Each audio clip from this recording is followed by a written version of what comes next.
I first want to introduce and thank Kim Dodson for being here with us. I think she's someone who hardly needs an introduction in the disability world, but we so appreciate that she's been willing to be here this morning. I'm sure most of you know, but I want to just say Kim Dodson is the CEO of the ARC of Indiana, and she's definitely leader in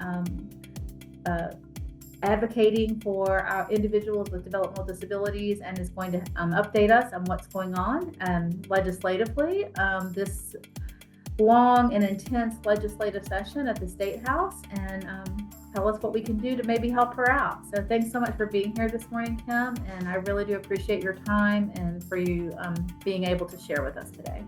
Wonderful. Well, thank you, Julie. And it's great actually to be invited to talk to you guys. It's been a while since I've attended an IIACC meeting, and it sounds like you guys are still doing wonderful and great things, and always have a very busy agenda that tries to get done. So thank you for the work that you guys do. I really do appreciate the opportunity to talk to you a little bit about what's going on at the State House as well as in DC, and hopefully encourage you guys to advocate alongside with us, because it's going to be a bumpy ride, quite honestly. So for those of you, again, I'm Kim Dodson. I'm the CEO for the ARC of Indiana. My passion and my background has always been in public policy. So ever since college, I have worked with U.S. Congress people at the Indiana State House, and as a lobbyist before I came to the ARC and then became CEO. So I've had a lot of different lenses in the public policy space. So it is something that I am passionate about. I keep trying to get unpassionate, if that's a word, about it, but I have failed miserably. So I have decided to own it.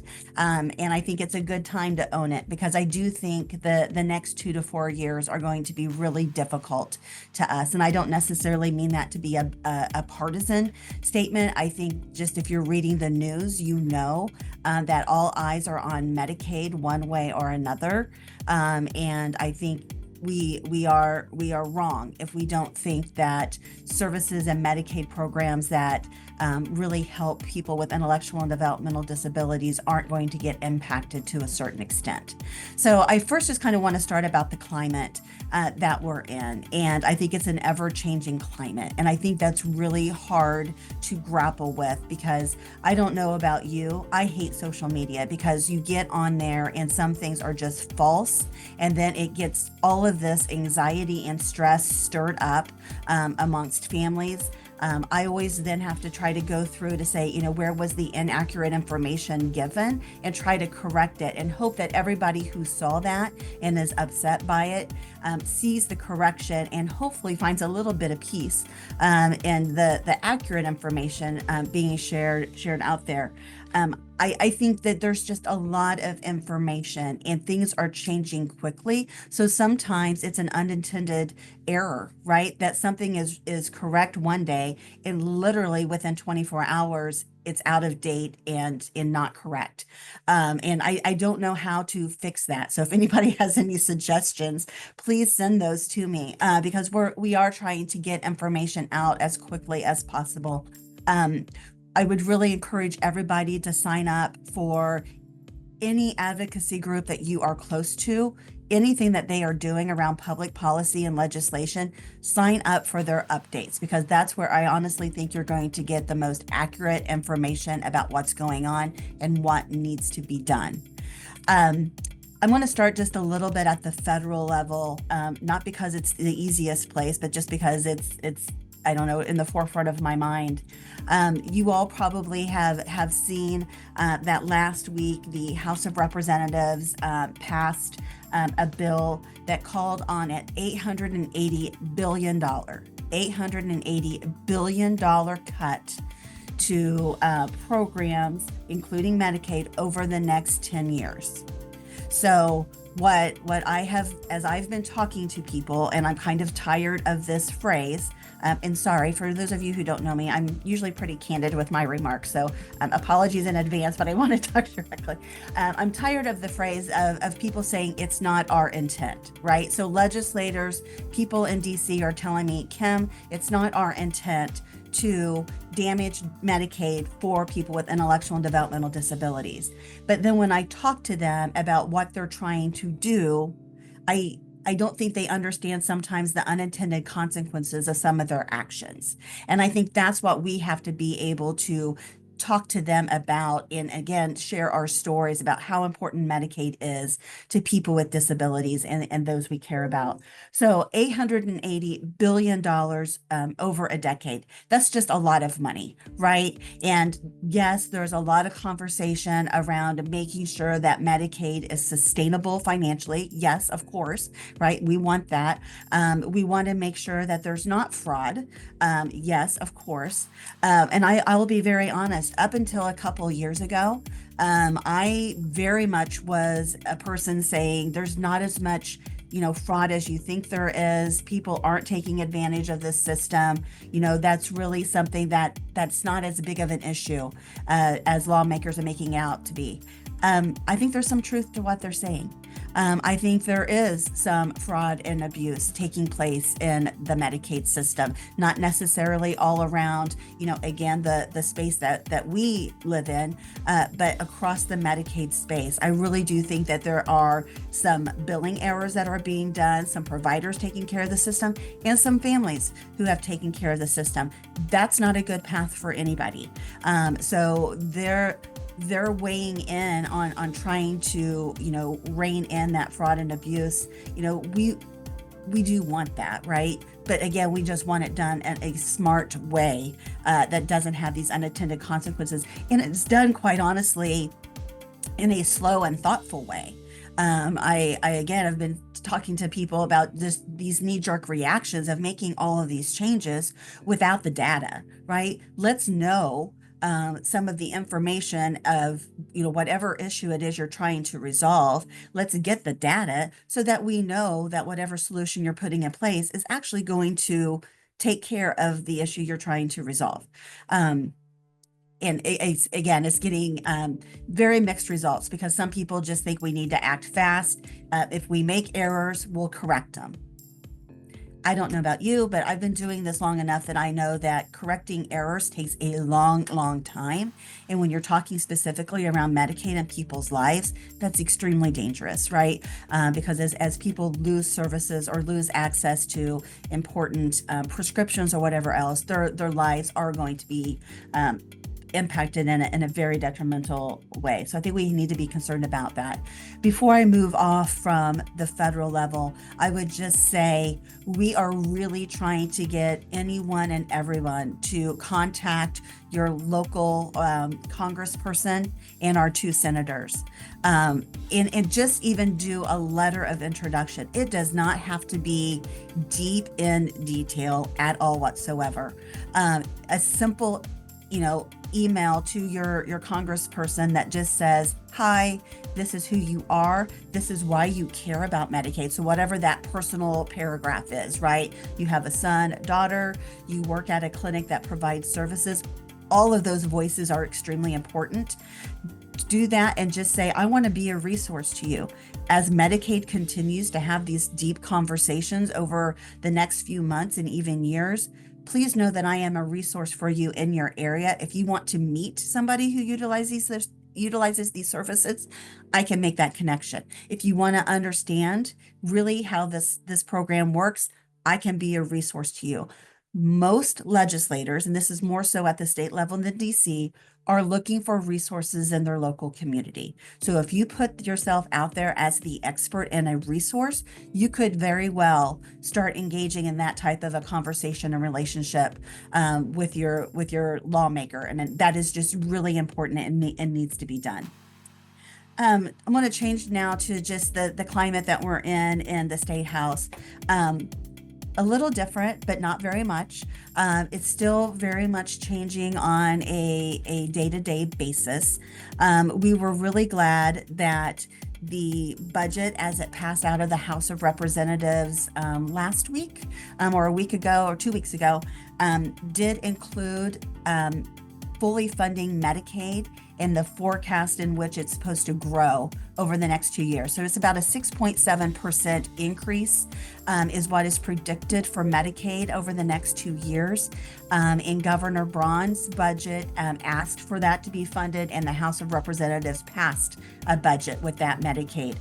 It did not include anything around the Medicaid waiver waiting list, unfortunately, though. So right now we have about 19,000 people who are on waiting lists for Medicaid waivers. So that's all of the waivers other than the CIH waiver and the TBI waiver. That 20,000 plus, person waiting list almost happened automatically last July when we kind of changed our waiver program. So I'm old, so I've been around a long time. So when I started with the ARC in 1998, I came to the ARC. We had a waiting list of over 20,000 people, and the waiting list was about 20 years long. So imagine that for a second, right? So as children were being diagnosed, either prenatally or post-birth, and being diagnosed with a disability, we were telling families to get onto the Medicaid waiver waiting list then, in hopes that their child would have access to the waiver upon graduation from high school. So thankfully, times had changed, right? And we have gotten so much better. But unfortunately, again, with all of the changes that happened in Medicaid in 2024, we are back to having a 20,000 person waiting list. Right now, depending on the waiver, the wait can be anywhere between 2 and 4 years. But we know that there's a lot more demand for the waivers that's coming, just because we have an aging population, that we are really concerned that we are going to again grow that Medicaid waiver waiting list to being over 5-10 years. And that again is just not good for anybody. It does really put people at risk of going into a nursing facility, a group home, or some other type of institution. So we're very concerned about that. Very much at the state level, we're getting told the same thing, right? It's not our intent to cut services to people with intellectual and developmental disabilities. However, last year in 2024, when we were faced with the $1 billion shortfall within Medicaid, I started to get a lot of phone calls from lawmakers not understanding kind of what Medicaid was, how it impacted people with intellectual and developmental disabilities, and then some of the changes that were taking place. So as I started meeting with legislators, it was very clear to me that many of them did not even have a basic understanding of Medicaid, which is okay, because Medicaid is very complex, and we have a part-time legislature, and we can't expect them to be experts in everything. However, they should have a basic understanding of Medicaid.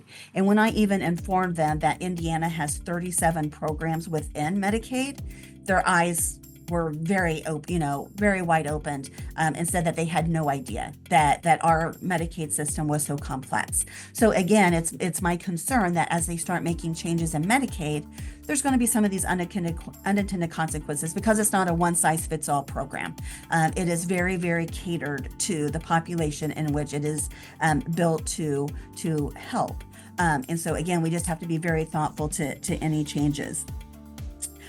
We are closely working with legislators, one, to again make sure they understand how people with disabilities utilize Medicaid, and how we specifically utilize Medicaid so that people can gain independence, that they can have access to health care, that they can potentially get a job, that they can live on their own, that they can do all of the things that they want to do to have a meaningful and fulfilling life. And when we talk about that, legislators start nodding their head, but they again don't necessarily understand how all of that happens. So we're doing a lot of education right now. We again are very much asking for people to reach out to their local legislator and again tell that personal story of how you or a loved one utilizes Medicaid. And again, all lenses are important. So not just the person with lived experience, not just their family, but their providers of services, board members of any advocacy organizations that works with them, any of their therapists, their direct support professional. all eyes who really have a lens on, again, how important Medicaid and specifically Medicaid waivers are to people, I think is really important. I'm going to go back to a second to the federal level, because something I forgot to mention that I think is something we just need to be aware of. Medicaid waivers are optional services under the Medicaid program. So Medicaid is an entitlement program for some populations, but home and community-based services, and specifically the waivers, are an optional services, which means the federal government could choose not to do them. So they could choose to end Medicaid waivers. Our state of Indiana could choose to end Medicaid waivers. And the reason why I've brought this up recently is because when I look at Washington, D.C. specifically, Indiana is one of only a handful of states without any state-run institutions for people with disabilities. So the majority of Congress are very comfortable with institutions. They are very comfortable with, warehousing people in a very segregated environment at a large scale and maintaining their lives. They have not yet fully invested in Medicaid waivers and home and community-based services like Indiana has. And I think that's just something that we need to be concerned about, because again, our delegation in DC would be among the minority talking about these services. And again, I think we just have to be eyes wide open as to what does that mean. Fortunately for us, here in Indiana, I think we have a lot of people within the Braun administration who are very proud to have been a part of the closing of state institutions. So Secretary Robe was in the position of FSSA secretary back in 2009 when we closed our state institution. It's one of the things that he touts as being one of his proudest moments. So I think he would certainly fight alongside with us as this conversation happened. But if the federal government drastically cut funding and Indiana really had to think through the services that they could afford to provide, I think that's just where we have to have some awareness that there is a risk to that, and we need to realize that jeopardy lays out there, and we just need to, make sure that we're aware of it and that we're ahead of the game and talking again about the importance of Medicaid, so lawmakers really do understand the importance of that.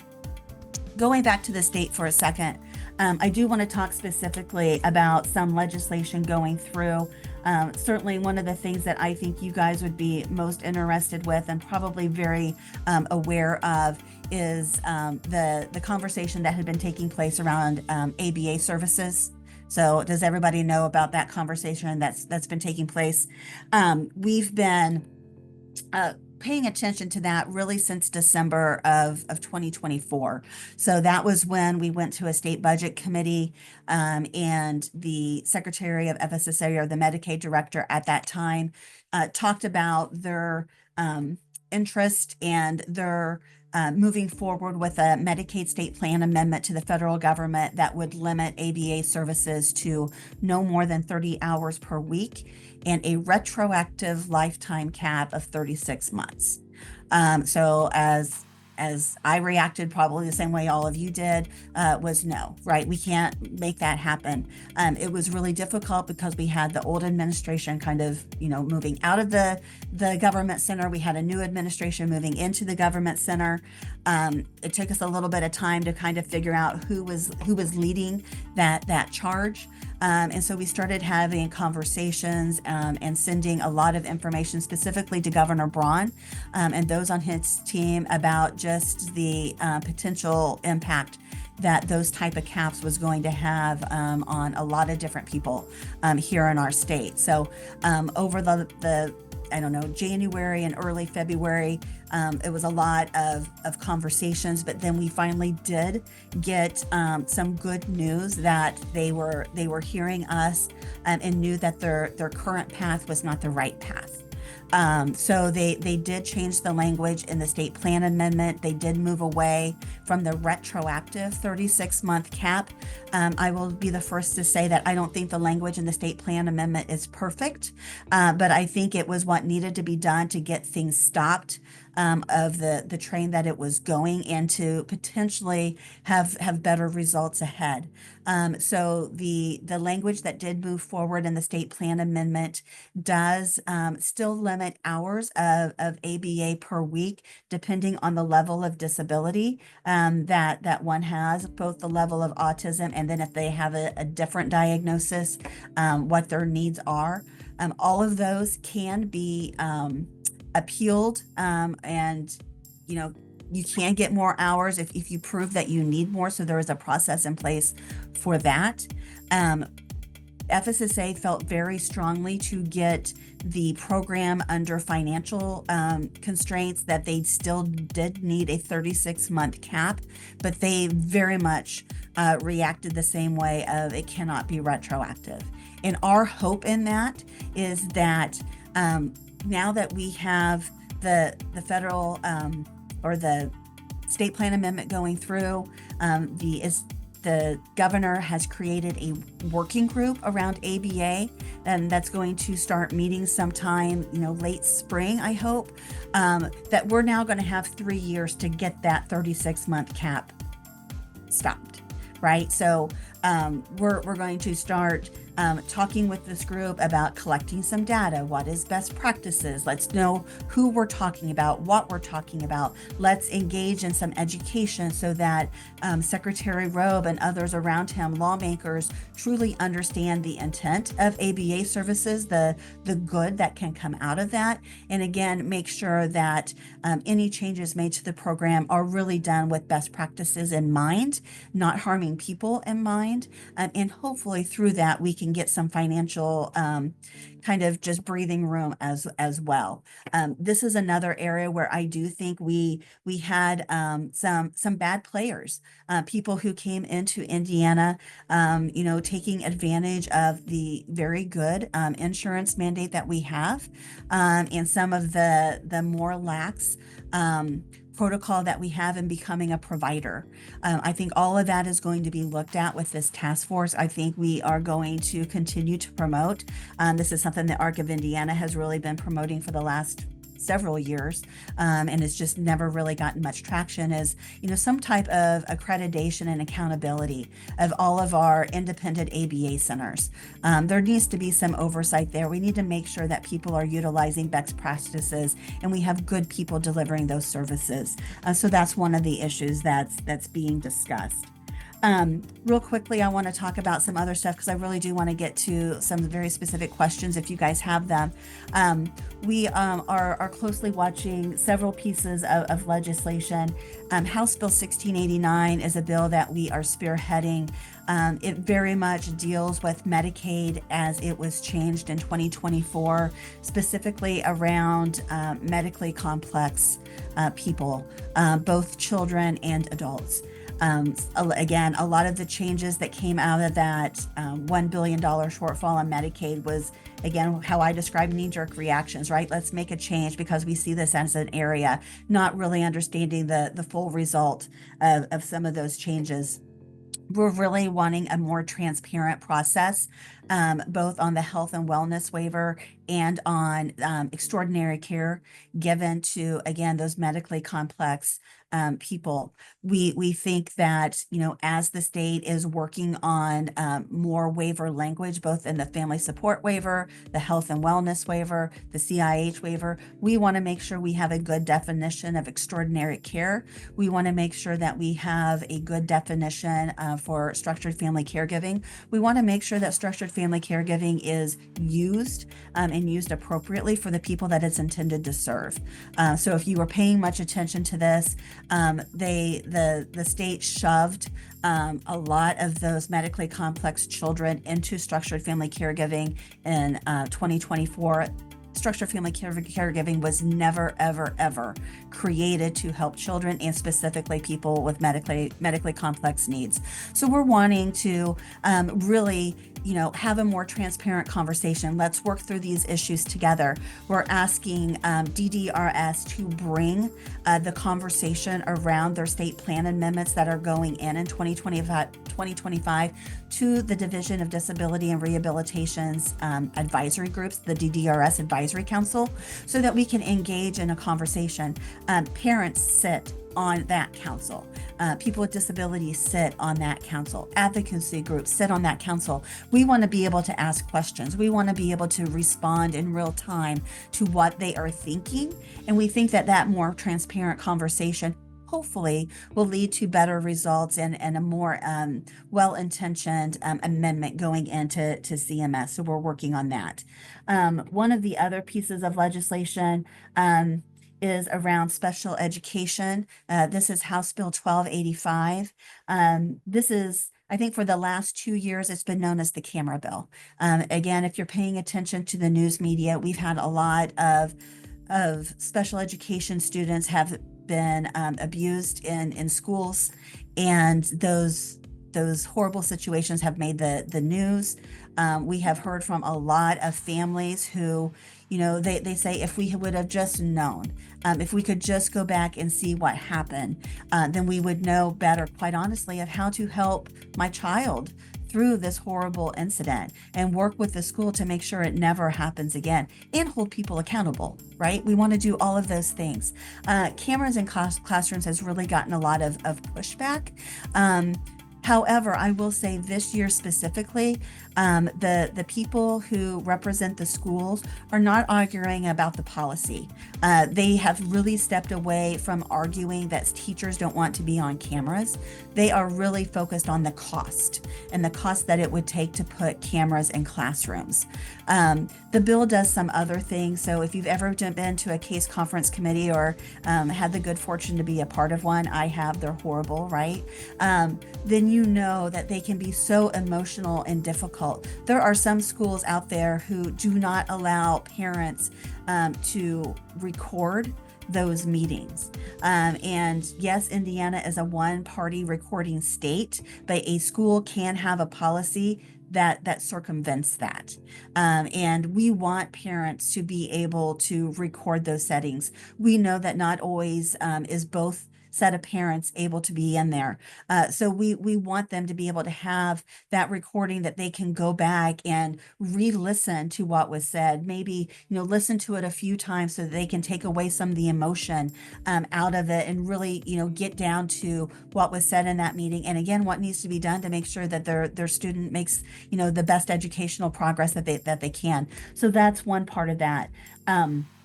We also have a practice in our state where, unfortunately, we have too many children committing suicide, and too many students who their desks and their lockers are cleaned out before the parents and family have an opportunity to go in and collect those belongings themselves.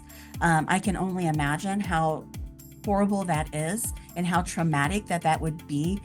So the bill does state that when a student passes away and or leaves a school, that the family is given an opportunity to go in to clean out those belongings themselves and has access to those personal belongings, and the school just doesn't throw them away and the parent doesn't have access to them. Senate Bill 2 is another bill. This bill is a lot wrapped up into one. So this is the bill that the state is using to rein in some Medicaid cost around the Healthy Indiana program, and really this is what you're seeing on the news around people who are capable of working in and on Medicaid should be forced to work. So this is the bill that is putting forth the idea about work requirements to continue to remain on Medicaid. This is the program that cuts and eliminates about 180,000 people off of that program. This is the program that puts some things in place for hospitals to access some fees that hospitals are paying. This is also the bill that tells us as the ARC of Indiana, and I'm sure many of you who work with organizations, that you can no longer advertise or market Medicaid. So how that impacts the ARC of Indiana is that we go to transition and resource fairs. We have tables that talk to parents and people with disabilities about resources in their local communities and at the state that could help them achieve their dreams, achieve the life that they want to live, help them become more independent, help them get a job. We will no longer be able to do that if this language in Senate Bill 2 moves forward. So we are working very closely with the administration and with lawmakers to see if we can change that language specifically around advertising and marketing. Because again, this is where language has unintended consequences, right? People are telling me all the time at the State House, Kim, we're not trying to do anything that harms the ARC. We want the Anthems and the Uniteds and the care sources in the world to quit advertising that they have Medicaid available to people on billboards, on radio, on TV, because we don't want that much growth in the program. However, their language is not written enough or written well enough that it doesn't have those unintended consequences. So we're working on all of that. It is 9:35 and I have to be off of here in 15 minutes. So I'm going to stop. I certainly did not talk about all of the bills that we are monitoring. There are a lot of bills out there that could potentially impact the life of somebody with an intellectual and developmental disability and the programs that we care about. If anybody has specific questions, please feel free to email me with any of those or ask a question. I will say this before I open it up. If you don't know who your legislators are, you can easily find out. So you can go to our website, which is arcind.org. On our website, you will then see public policy. Click on public policy. Then if you scroll down, there will be a line that says find your legislator. Click on that. You will go in. You will need to put in your address. And then once you put in your address, you will learn who your local state senator is, your local House of Representative member. You will see who your U.S. congressman is, and then you will get the addresses of both of our U.S. senators. Once you click on the picture of whoever it is you're trying to email, it will come up with a contact me. So then you can send an email to that person. Sometimes they put an email address that you can send a letter to. Sometimes it's a form that you fill out. All of those are okay. All of those work just fine. So please, please, please join us in this advocacy. Work alongside with us to contact our legislators and educate them. We're going to be talking about this a lot over the next 2 and 4 years. There's too much that can happen, that we should not all be working together and kind of pooling together all of our resources and the strength of the families that we care about. So I really hope that we can find ways to work together. And I think this is a really good first step. So again, appreciate Julie reaching out and inviting me. I'm going to try to look at the chat to see if there's some questions I can answer, but please don't let that stop people from just asking questions unless, Tiffany, there's a different way that you guys wanted to handle this. I know there's a lot of questions if you wanted to just work through those, or I can read them either way, whichever is easier for you. And then I had a few that were things that we can help share out in terms of recommended sites and things like that for finding a local advocacy group and such, given the amount of misinformation. And then also, we know there's a lot of social engineering going on and what are appearing in people's feeds. So some of those recommendations, but we can hit on maybe a few of the questions here in chat if that works. Yeah. Do you want me to read them? Is that easier? No, I think I see them. So Okay. just let me know if I miss a big one. So Kate, you asked about information and communication among providers, specifically about RBT. Yes, that actually has been an issue. It's my understanding that there is a group of people that I've at least talked to that are trying to get some language into a Senate bill yet this session that kind of helps with that issue. So I think that conversation has been elevated elevated a lot to legislators, and they're paying attention. And I also know that it's been elevated to Secretary Robe's level. And so he's at least asked questions about it. So yes, all of that is happening. Any updates on the changes to the FSW waiver, limit the number of slots? Yes. Yes, they're all of the waiver slots, very few increased waiver slots have gone in on our Medicaid waivers. The FSW and the CIH waiver that will get renewed in July. There is not enough waiver slots being asked for that will even make a dent into the waiting list. So that is something that needs to continue to be elevated to, again, our lawmakers. Write public comments, please, please, please write public comments on all of these waiver amendments as they go out. Again, if you're paying attention to any of your advocacy groups, they should be letting you know when those public comments are open, and helping you with some bullet points of some of the key things to highlight in your comments. So, and unfortunately, those slots just are not where they need to be. Do you know if there's a specific max number of hours approved for the weekly hours with the changes? I assume you're talking about for that ABA. Yes, there are. And I don't want to say those right now off the top of my head because I think I would get them wrong. But I think it's 30 hours or more. So it's 30 hours. I'm going against what I just said, right? So I think it's 30 hours for level 1, level 2. I think it's 36 hours for level 2, and then 38 hours for level 3. But again, the opportunity to get more hours if proof can be provided that more hours is needed. I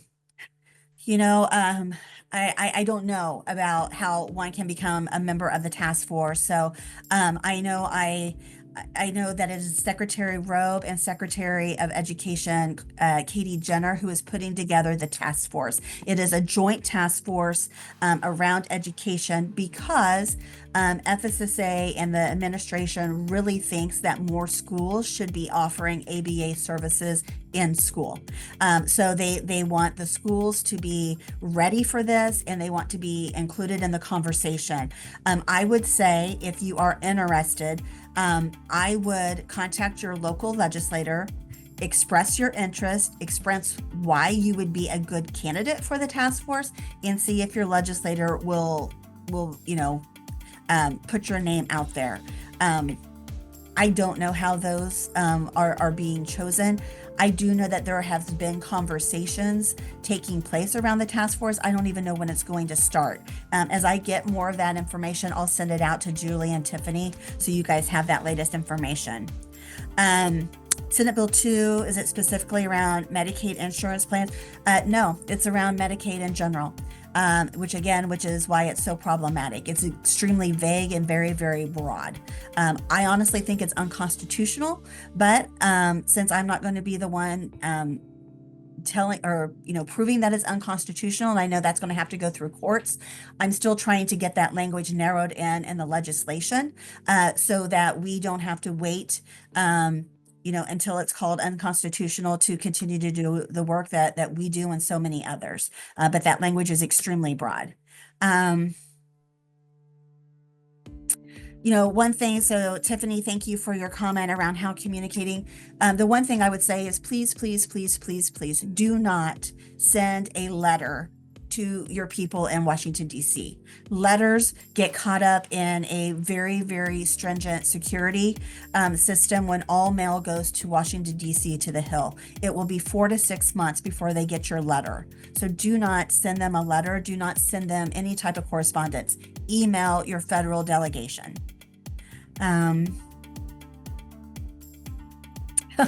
Yes. So there is a lot of things happening with the U.S. Department of Education. There is information coming out. At least I know from the ARC of the United States, we are analyzing not only that executive order and what they're hearing, but there's also been some changes within Medicaid, some things moving out of the rulemaking process, some things moving only to the rulemaking process. A lot of stuff in DC is being analyzed. And as soon as, again, more information is known about that, we'll share it. I know sometimes people get frustrated with me and with us at the ARC, because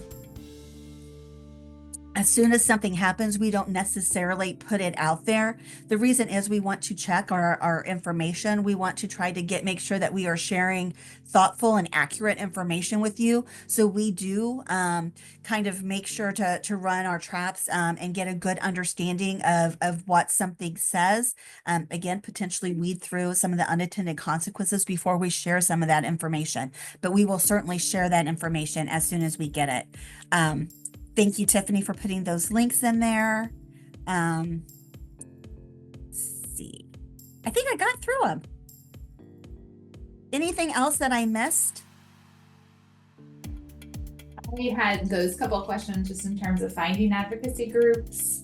If you had recommendations, again, because I think there's a lot of groups that people can attach to or become, tied to, as well as the fact checking and coping resources. So as you're rounding out, those were just things to help at the local levels also. Yeah, I think several of us, certainly you're connected to, Hands on Autism and your autism group.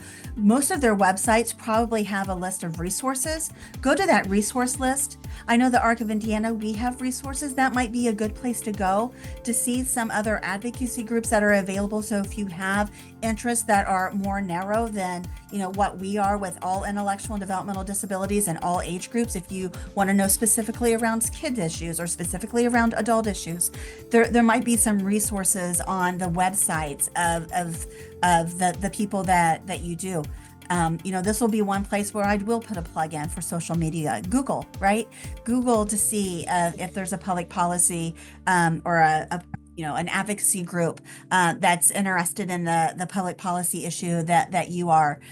If you can't find somebody, email me, please.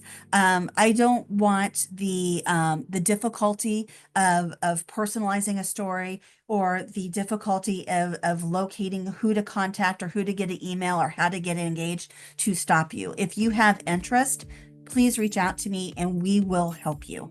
Again, I think it is more important than ever that we have strength in numbers. And I think that at the end of the day is what's going to get and keep attention. Usually I am not a fan of form letters or petitions. However, I do think that this is again going to be a time where there's going to need to be a mass showing of support and concern about specific issues. So I would absolutely say if you see a petition come around about saving Medicaid or talking about Medicaid, please sign your name. I think that we're going to resort to all levels of grassroots lobbying at this point, just because I think there's too much at stake for us not to be concerned. Hopefully I didn't talk too fast. There was a lot of information I wanted to get through. The only other thing I just wanted to even clarify, because you mentioned the public comments on the bills and connecting with legislators on that or watching, is there a good place to watch for that just as another advocacy path? Yep. So again, if you go to our website, arcind.org, hit on that public policy, the same place where you can find out where you're a legislator. There's also a line that says sign up for our weekly legislative memos and alerts. Every single Friday, we send something out that talks about what happened this week and what is happening next week. So that is where you can get, the real live information about where things are at the state level specifically, and we usually include some of the things at the federal level as well. We usually have some links on there about who to contact and where to find out where how to contact their emails. So please do that. If you're interested in watching a committee at any point, you can do that at in.gov. That is the best place to go there. It's a little bit choppier to figure out. You have to go to in.gov, you have to go to the General Assembly, and then you have to go to like the committees and that kind of stuff. So again, if you have any questions and you're interested in that, don't hesitate to email me with questions. I'll help you navigate all of that. Thank you so much, Kim, for being here today. You are awesome, and I've never had like a 45, 50 minutes of a meeting go by so quickly. I was enthralled by all you were saying, and I appreciate you sharing, and I look forward to spending time with you again next week. But thank you so much for your time today, for all the work that you do for the people that we care about, and for sharing your information. We really do appreciate you. Thank you. Have a great rest of the meeting. You too. Thanks, Kim. Bye-bye. Okay, thank you.